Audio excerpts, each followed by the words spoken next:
Vous écoutez Inky et Pete se livrent, le podcast lecture qui donne vie et voix aux premiers mots d'un livre et vous donne envie de découvrir les suivants.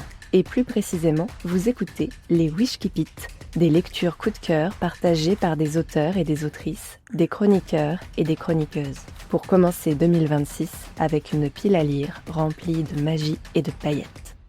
Amis du jour, bonjour, je m'appelle Terry, libraire jeunesse et imaginaire le jour. Je sévis sur Instagram sous le pseudonyme Derrière mes binocles et je vous parle de mes coups de cœur et de mes coups de gueule littéraires. Aujourd'hui, on va naturellement parler d'un coup de cœur de 2025.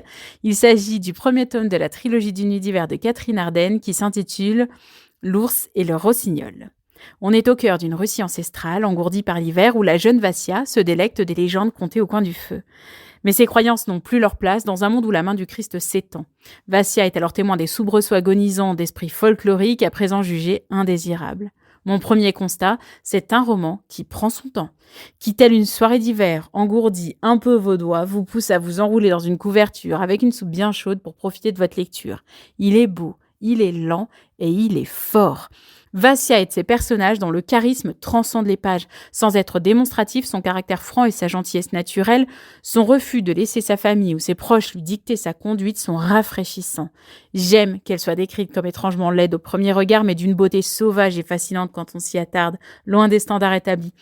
Autour d'elle, Catherine Arden réécrit les légendes russes, le froid qui mord, le vent qui parle et ces petits esprits qui partagent notre quotidien. Elle réécrit le combat entre les anciennes croyances et le christianisme outrancier et démonstratif. Elle décrit le puritanisme qui pourrit le cœur et le corps, l'amour qui détruit par peur de perdre. Bref, c'est un superbe roman.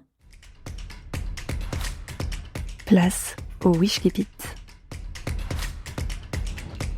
L'hiver était déjà bien avancé en Russe septentrionale et l'air lourd d'une humidité qui n'était ni la pluie ni la neige. Les paysages resplendissants de février avaient fait place à la morne grisaille de mars, et tous dans la maisonnée de Piotr Vladimirovitch avaient la goutte au nez, et la maigreur de qui s'est sustenté 6 semaines de pain noir et de choux fermentés. Mais personne ne pensait aux engelures ou aux reniflements, ni n'avait même la nostalgie des bouillies et des viandes rôties, parce que Dounia allait raconter une histoire. Ce soir-là, la vieille dame s'assit à la meilleure place pour deviser, dans la cuisine, sur le banc de bois, à côté du poêle. Ce poêle était une structure massive, faite d'argile rouge, plus haut qu'un homme et assez vaste pour que les 4 enfants de Piotr Vladimirovitch puissent aisément tenir à l'intérieur. Le dessus plat servait de plateforme de couchage, et ses entrailles cuisaient la nourriture, chauffaient la pièce, produisaient des bains de vapeur pour les malades. « Quelle histoire voulez-vous entendre ce soir ?» demanda Dounia en se délectant du feu dans son dos. Les enfants de Piotr s'étaient rassemblés devant elle, perchés sur des tabourets. Ils aimaient tous les histoires, même le deuxième fils, Sacha, un enfant ostensiblement dévot qui eût insisté, si on le lui avait demandé, pour expliquer qu'il aurait préféré passer la soirée en prière. Mais l'église était froide, le grésil à l'extérieur, implacable. Sacha avait passé la tête dehors, s'était aussitôt fait asperger tout le visage, et s'était réfugié, vaincu, sur un tabouret un peu à l'écart des autres, où il se tenait en affectant une pieuse indifférence. En réponse à la question de Dounia, les autres se mirent à revendiquer à corps et à cri. « Finiste Clairfaucon! Ivan et le loup gris! L'oiseau de feu! L'oiseau de feu !»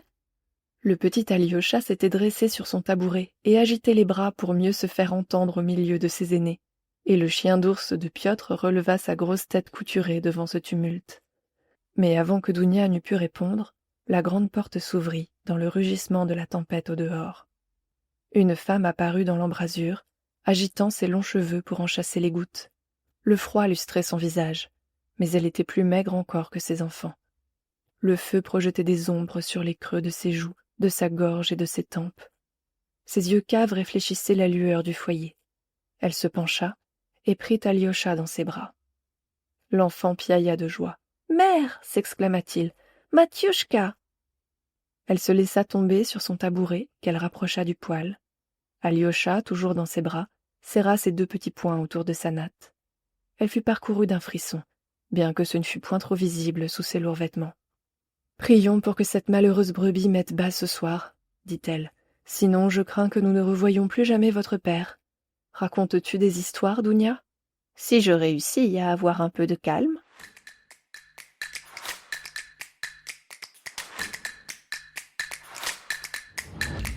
Mon vœu pour vous, pour 2026, c'est de trouver le roman que vous n'attendiez pas et qui sera votre prochain coup de cœur. Parce que les meilleurs coups de cœur, c'est quand même ceux auxquels on ne s'attendait pas.